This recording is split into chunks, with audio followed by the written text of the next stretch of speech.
Assalomu alaykum qadrli tomoshabinlarim, aziz do'stlar. Bugungi videomiz aynan siz, hurmatli nafaqaxo'rlarimiz, hayotingizni yengillashtirishga qaratilgan juda muhim ma'lumotlarni o'z ichiga oladi. Agar sizning pensiyangiz tirikchilik minimumidan past bo'lsa, bu videoni oxirigacha diqqat bilan tomosha qilishingiz shart. Har bir so'z, har bir tavsiya siz uchun bebaho qimmatga ega bo'lishi mumkin. Hozirdayoq kanalimizga obuna bo'ling va videoga like bosing. Bu ma'lumotlar boshqa muhtoj insonlarga ham yetib borishiga yordam berasiz. Keling, kechiktirmasdan asosiy mavzuga o'taylik. Chunki bu masala haqiqatan ham juda dolzarbdir. Muammoning mohiyati avvallari va hozir nimalar o'zgardi? Aziz do'stlar, uzoq yillar davomida ko'plab nafaqaxo'rlarimiz afsuski o'z pensiya miqdori mamlakatda belgilangan eng past yashash darajasidan ham past bo'lgan vaziyatlarga duch kelishdi. Bu holat ko'pincha jiddiy moliyaviy qiyinchiliklarni keltirib chiqardi. Chunki pensiya nafaqaxo'rning minimal ehtiyojlarini qondirishga ham yetarli bo'lmasdi. Hukumat har doim ijtimoiy himoya tizimlarini takomillashtirishga intilgan bo'lsa-da, ba'zan byurokratik jarayonlar yoki mavjud mexanizmlarning yetarli emasligi sababli ayrim nafaqaxo'rlar haqiqiy muhtojlik holatida ham tegishli yordamdan bebahra qolishardi. Oziq-ovqat, dori-darmon, kommunal to'lovlar kabi asosiy ehtiyojlarni qoplash uchun har bir tiyinni tejashga majbur bo'lishardi. Bu esa ularning hayot sifatiga salbiy ta'sir ko'rsatardi. Ijtimoiy adolat tamoyillari ko'pincha buzilib, nafaqaxo'rlar o'zlarini davlat tomonidan yetarlicha qo'llab-quvvatlanmagan his qilishardi. Bu ayniqsa yolg'iz yashayotgan, sog'lig'i yomon bo'lgan yoki doimiy dori-darmonlarga muhtoj bo'lgan keksalar uchun og'riqli masala edi. Ular ko'pincha farzandlari yoki yaqin qarindoshlarining yordamiga umid qilishga majbur bo'lishardi. Agar ularning ham sharoitlari og'ir bo'lsa, vaziyat yanada murakkablashardi. Pensiya tizimida mavjud bo'lgan kamchiliklar ba'zida tizimli xususiyatga ega bo'lib, nafaqaxo'rlarning hayotiy ehtiyojlari bilan pensiya miqdori o'rtasidagi tafovutni qoplash qiyin edi. Yaxshi xabar shundaki, bugungi kunda vaziyat sezilarli darajada o'zgardi va yanada adolatli tizim yaratish bo'yicha muhim qadamlar tashlandi. Hukumat ijtimoiy himoyani kuchaytirishga, ayniqsa aholining eng zaif qatlamlarini qo'llab-quvvatlashga alohida e'tibor qaratmoqda. Bugun biz aynan ana shunday o'zgarishlar haqida batafsil gaplashamiz. Hozirda pensiyasi tirikchilik minimumidan past bo'lgan fuqarolarimiz uchun qo'shimcha ijtimoiy yordam mexanizmlari joriy etilgan. Bu shuni anglatadiki, agar sizning pensiyangiz yoki siz yashayotgan oilangizning bir a'zosiga to'g'ri keladigan o'rtacha daromad mamlakatda belgilangan tirikchilik minimumidan past bo'lsa, siz qo'shimcha moddiy yordam olish huquqiga egasiz. Bu nafaqat adolatli, balki ijtimoiy davlatning asosiy tamoyillaridan biridir. Endi davlat nafaqaxo'rning minimal yashash standartlarini ta'minlash bo'yicha mas'uliyatni yanada kuchaytirdi. Endilikda nafaqaxo'rlar o'z ehtiyojlarini qondirish uchun yetarli mablag'ga ega bo'lmaganida, ular to'g'ridan-to'g'ri davlatdan yordam olishlari mumkin. Bu o'zgarishlar nafaqaxo'rlarning qadr-qimmatini tiklashga, ularga yanada farovon va munosib keksalikni ta'minlashga qaratilgan. Bu shunchaki bir qoida emas, balki chuqur ijtimoiy islohotlarning natijasidir. Endi byurokratik to'siqlar qisqartirilib, yordam olish jarayoni soddalashtirilgan. Asosiy qism 1. Nimalarni bilish kerak? Kimlar tashvishlanishi kerak va kimlar yo'q? Xo'sh, bu holatda siz nimalarni bilishingiz kerak? Eng avvalo, siz O'zbekiston Respublikasida belgilangan tirikchilik minimumi miqdorini aniq bilishingiz lozim. Tirikchilik minimumi bu insonning normal yashashi, sog'ligini saqlashi va mehnat qobiliyatini tiklashi uchun zarur bo'lgan minimal iste'mol savati va majburiy to'lovlar summasidir. U har yili hukumat tomonidan qayta ko'rib chiqiladi va tasdiqlanadi. Bu ko'rsatkich nafaqat pensiya, balki ish haqi, ijtimoiy nafaqalar va boshqa daromadlar miqdorini belgilashda asos bo'lib xizmat qiladi. Uni bilish juda muhim, chunki aynan shu raqam sizning qo'shimcha yordamga muhtojligingizni aniqlashda hal qiluvchi mezon bo'ladi. Siz tirikchilik minimumi haqidagi eng so'nggi ma'lumotlarni bandlik va kambag'allikni qisqartirish vazirligining rasmiy veb-saytidan, shuningdek mahalliy aholi bandligiga ko'maklashish markazlaridan yoki pensiya jamg'armasining hududiy bo'limlaridan olishingiz mumkin. Bu ma'lumotlar ochiq va hamma uchun erkin taqdim etiladi. Kimlar tashvishlanishi kerak? Aslida pensiya miqdori tirikchilik minimumidan past bo'lgan har bir nafaqaxo'r tashvishlanishi va bu imkoniyatdan foydalanishi kerak. Ammo bu yerda bir muhim jihat bor.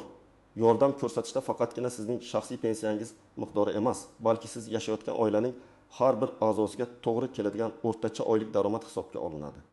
Bu shuni anglatadiki, agar siz oila a'zolari bilan yashasangiz, butun oilaning jami daromadi hisoblanadi va keyin oila a'zolari soniga bo'linadi. Agar bu ko'rsatkich tirikchilik minimumdan past bo'lsa, siz ijtimoiy himoya choralariga muvofiq qo'shimcha moddiy yordamga haqli bo'lasiz. Ushbu yondashuv ijtimoiy adolat tamoyillariga asoslanadi. Chunki davlat nafaqat yolg'iz nafaqaxo'rlarga, balki oilada yashab, ammo umumiy daromadi past bo'lganlarga ham yordam berishni maqsad qilgan.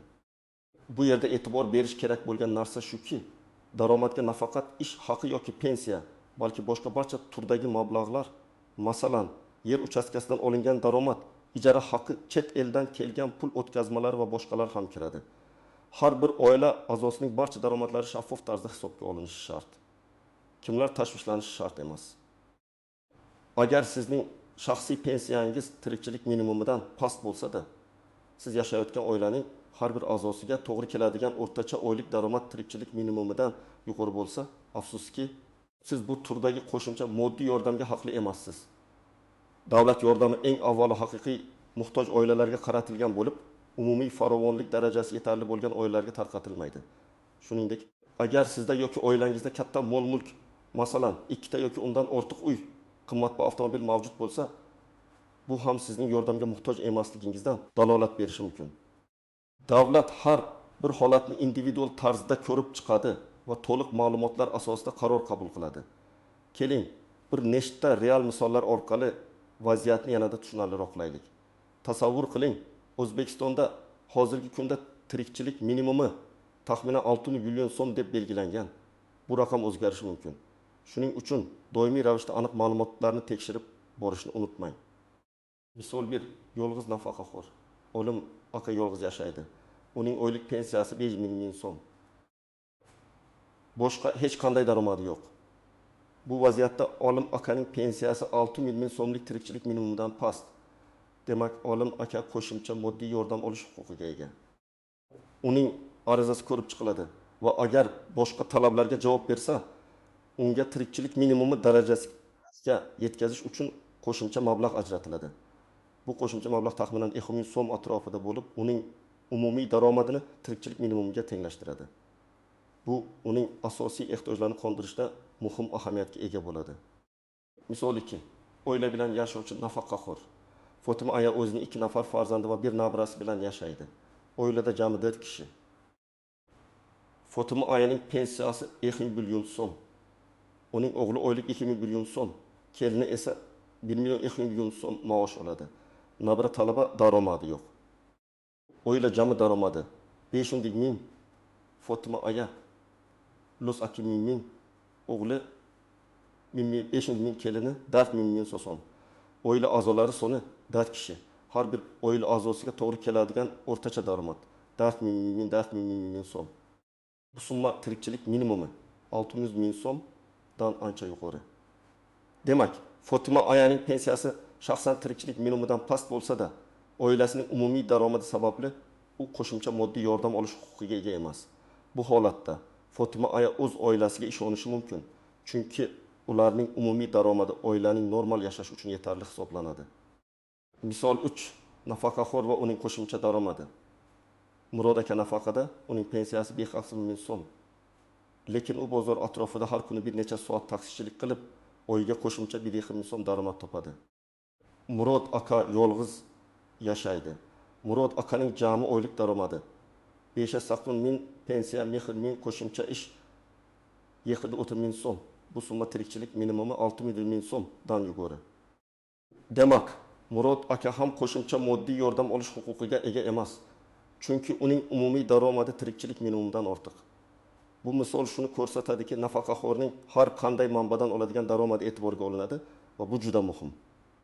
Ushbu misollar sizga vaziyatni aniqroq tushunishga yordam beradi degan umiddaman.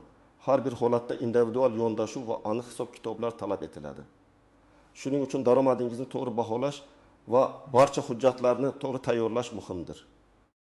Asosiy qism 2 istisnolar, qoidadan kamchiliklar va noaniq nuanslar har qanday ijtimoiy dasturda bo'lgani kabi Bu yerda ham ba'zi istisnolar, e'tibor berish lozim bo'lgan kamchiliklar va noaniq nuanslar mavjud. Ularni bilish sizning arizangiz muvaffaqiyatli ko'rib chiqilishiga yordam beradi. Istisnolar. Ba'zi toifadagi fuqarolar uchun qo'shimcha ijtimoiy himoya choralari mavjud bo'lib, ular umumiy qoidalardan farq qilishi mumkin. Bir, nogironligi bor shaxslar, birinchi va ikkinchi guruh nogironligi bo'lgan nafaqaxo'rlar uchun ko'pincha qo'shimcha imtiyozlar va yordam turlari mavjud bo'ladi. Ularning nafaqasi tirikchilik minimumidan yuqori bo'lsa ham, ba'zi tibbiy xarajatlar yoki reabilitatsiya xarajatlari sababli qo'shimcha yordamga muhtoj bo'lishlari mumkin. Bu holatlarda individual yondashuv qo'llaniladi. 2. Yolg'iz keksa fuqarolar. Qarindoshlari bo'lmagan yolg'iz yashovchi, parvarishga muhtoj keksa fuqarolar uchun doimiy ijtimoiy xizmatlar va qo'shimcha moddiy yordam taqdim etilishi mumkin. Ularning holati alohida nazoratda bo'ladi. 3. Urush faxriylari va mehnat faxriylari. Ularga ham alohida imtiyozlar va nafaqalar tizimi mavjud bo'lib, ularning ijtimoiy himoyasi davlat tomonidan yanada kuchaytirilgan. Ularning pensiyasi tirikchilik minimumidan yana past bo'lmasa-da, ba'zi holatlarda qo'shimcha yordamlar ko'rsatilishi mumkin. Ushbu toifadagi fuqarolar odatda o'zlarining mahalla fuqarolar yig'inlarida yoki ijtimoiy himoya bo'limlarida alohida ro'yxatga etiladi. Ularga tegishli yordamlar taqdim etiladi. Shu bois agar siz ushbu toifalardan biriga kirsangiz, imtiyozlaringizni aniqlashtirish uchun tegishli tashkilotlarga murojaat qilishingiz muhimdir. Kamchiliklar va e'tibor berish lozim bo'lgan holatlar. Bir, noto'g'ri ma'lumot berish. Arizani to'ldirishda, ayniqsa daromadlar haqidagi ma'lumotlarda har qanday noto'g'ri yoki to'liq bo'lmagan ma'lumot arizangizning rad etilishiga olib kelishi mumkin.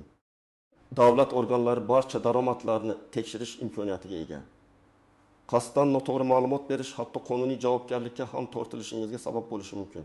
Shuning uchun har doim halol va shaffof bo'lish muhim. Keyin tirikchilik minimumi va minimal pensiya tushunchalarini aralashtirish. Bu ikki tushuncha bir-biridan farq qiladi. Minimal pensiya bu qonun hujjatlarida belgilangan eng past pensiya miqdori bo'lib, uning o'zi tirikchilik minimumidan past bo'lishi mumkin. Tirikchilik minimumi esa umumiy iqtisodiy ko'rsatkich bo'lib, oilaning yashash darajasini baholashda qo'llaniladi. Bu ikkini farqlashni bilish juda muhim. 30. Kerakli hujjatlarni to'liq taqdim etmaslik. Ko'pincha fuqarolar barcha zarur hujjatlarni yig'masdan yoki to'liq taqdim etmasdan ariza topshiradilar. Bu esa arizaning ko'rib chiqilish muddatini uzaytiradi yoki uning rad etilishiga sabab bo'ladi. Keyingi bo'limda zarur hujjatlar ro'yxatini batafsil muhokama qilamiz. 4. Oila tarkibi yoki daromadlardagi o'zgarishlar. Agar siz allaqachon moddiy yordam olayotgan bo'lsangiz, oila tarkibida masalan kimdir ishga joylashsa, turmushga chiqsa yoki oiladan chiqib ketsa yoki daromadlarda masalan yangi ish topilsa, ish haqi oshsa, o'zgarishlar yuz bersa, bu haqda zudlik bilan tegishli tashkilotlarni xabardor qilishingiz shart. Aks holda sizga noto'g'ri hisoblangan summani qaytarish talab qilinishi mumkin. Noaniq nuanslar. 1. Mavsumiy daromadlar. Agar siz dehqonchilik yoki boshqa mavsumiy ishlar orqali daromad topsangiz, bu daromadlar qanday hisobga olinadi? Odatda bunday daromadlar yil davomidagi o'rtacha ko'rsatkich sifatida hisoblanadi. Misol uchun, so'nggi innechi oy ichida olingan jami mavsumiy daromad aniqlanib, innechiga bo'linadi va bu oylik o'rtacha daromad sifatida qabul qilinadi. Bunday daromadlarni tasdiqlovchi hujjatlarni, masalan, savdo kvitansiyalari, shartnomalar yig'ish muhimdir. 2. Chet eldan yuborilgan pul o'tkazmalari. Agar oilangiz a'zolaridan kimdir chet elda ishlasa va muntazam ravishda pul yuborsa, bu pul o'tkazmalari ham oila daromadining bir qismi sifatida hisobga olinadi. Odatda so'nggi 3 yoki 6 oy ichidagi o'rtacha oylik pul o'tkazmalari miqdori hisobga olinadi. Bankdan olingan pul o'tkazmalarini tasdiqlovchi ma'lumotnomalar talab qilinishi mumkin. Daromadni baholash muddati. Aksariyat holatlarda oilaning daromadi arizani topshirishdan avvalgi oxirgi 3 oy uchun baholanadi. Bu davr ichida olingan barcha daromadlar yig'ilib 3 ga bo'linadi va o'rtacha oylik daromad aniqlanadi. Bu muddat hukumat qarorlarida belgilangan bo'lishi kerak.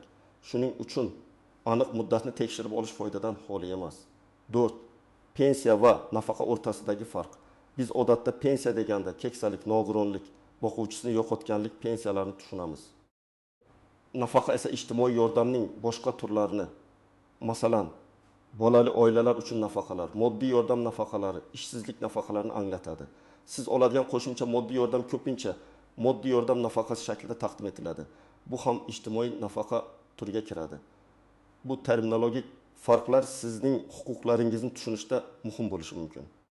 Ushbu noaniq nuanslarni bilish arizangizni tayyorlashda sizga qo'shimcha e'tibor va diqqatni jalb qilishga yordam beradi. Har qanday shubhali vaziyatda tegishli organlarga murojaat qilib, aniqlik kiritishdan tortinmang.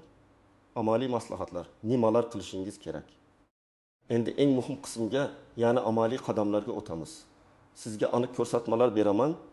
Nima qilishingiz kerak, qayerga borishingiz, qanday hujjatlarni to'plashingiz va nimalarni yozishingiz lozim. Bu jarayonni bosishma-bosib ko'rib chiqamiz. 1. Hozirgi umumiy daromadingizni aniqlang. Birinchi navbatda siz bilan yashayotgan oila a'zolaringizning so'nggi 3 oy ichida olgan barcha turdagi daromadlarni hisoblang. Bularga pensiya, ish haqi, stipendiya, ijtimoiy nafaqalar, ijara to'lovlari, qishloq xo'jaligi mahsulotlarini sotishdan olingan daromad, chet eldan kelgan pul o'tkazmalari va boshqa har qanday pul tushumlari kiradi. Agar siz oila bilan yashasangiz, barcha oila a'zolarining jami daromadlarini yig'ing va oila a'zolari soniga bo'ling. Natijada sizning oilangizning har bir a'zosiga to'g'ri keladigan o'rtacha oylik daromadni olasiz. Misol uchun, agar sizning oilangiz 3 kishidan iborat bo'lsa va so'nggi 3 oy ichida umumiy 12 million so'm daromad olingan bo'lsa, u holda o'rtacha oylik daromad 3 ming so'm. Har bir oila a'zosiga esa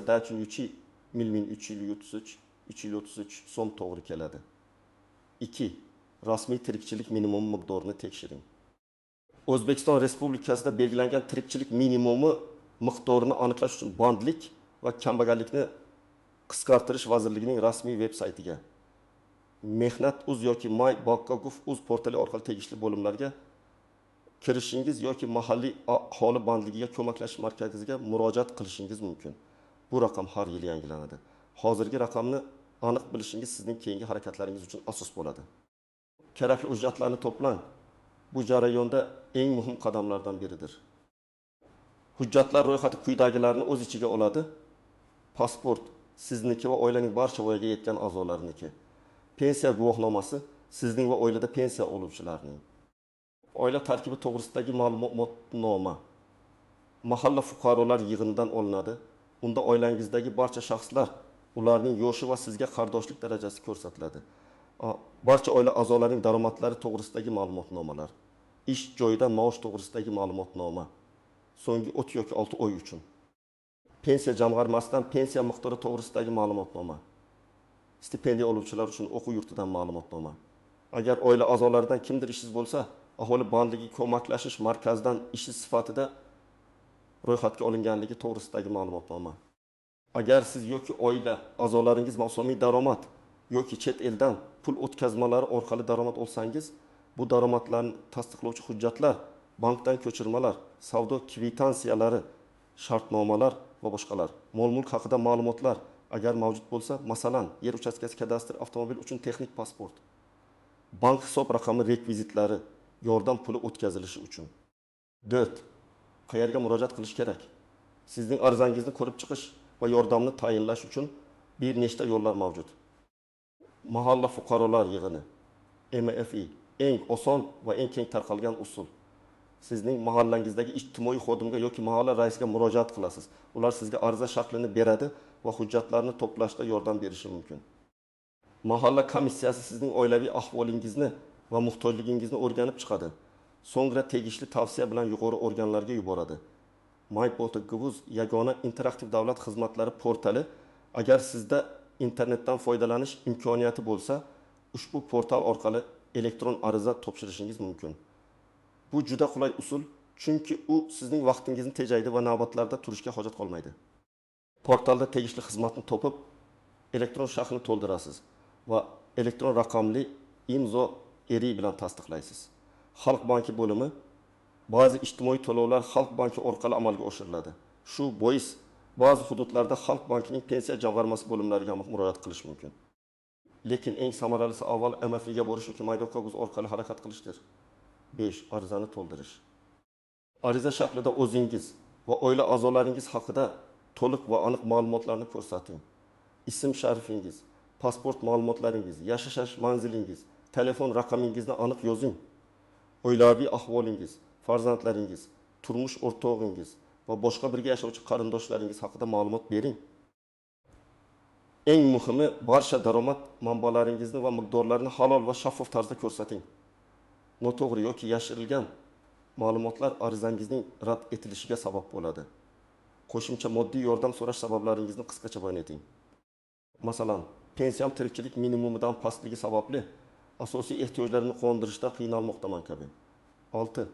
Jarayonni kuzatish va javob kutish. Arizangiz topshirilgach, u tegishli organlar tomonidan ko'rib chiqiladi. Odatda arizani ko'rib chiqish muddati 10-15 ish kunini tashkil etadi. Bu muddat davomida sizning oilangizning yashash sharoitlari va moddiy ahvoli tekshirilishi mumkin. Ijtimoiy xodimlar yoki mahalla vakillari sizning uyingizga tashrif buyurib vaziyatni o'rganishlari mumkin. Agar arizangiz qoniqtirilsa, sizga qo'shimcha moddiy yordam tayinlanganligi to'g'risida xabarnoma keladi va pul mablag'lari siz ko'rsatgan bank hisob raqamiga o'tkaziladi. Agar arizangiz rad etilsa, rad etishning sabablari ko'rsatilgan rasmiy javob olasiz. Rad etish sabablari bilan tanishib chiqing. Agar siz rad javobidan norozi bo'lsangiz, yuqori turuvchi organlarga, masalan, viloyat bandlik va kambag'allikni qisqartirish boshqarmasi, fuqarolik ishlari bo'yicha sud shikoyat qilish huquqiga egasiz. Shikoyatda rad javobining qonuniy asoslanmaganligini va o'z haqlaringiz buzilganligini ko'rsatishingiz kerak.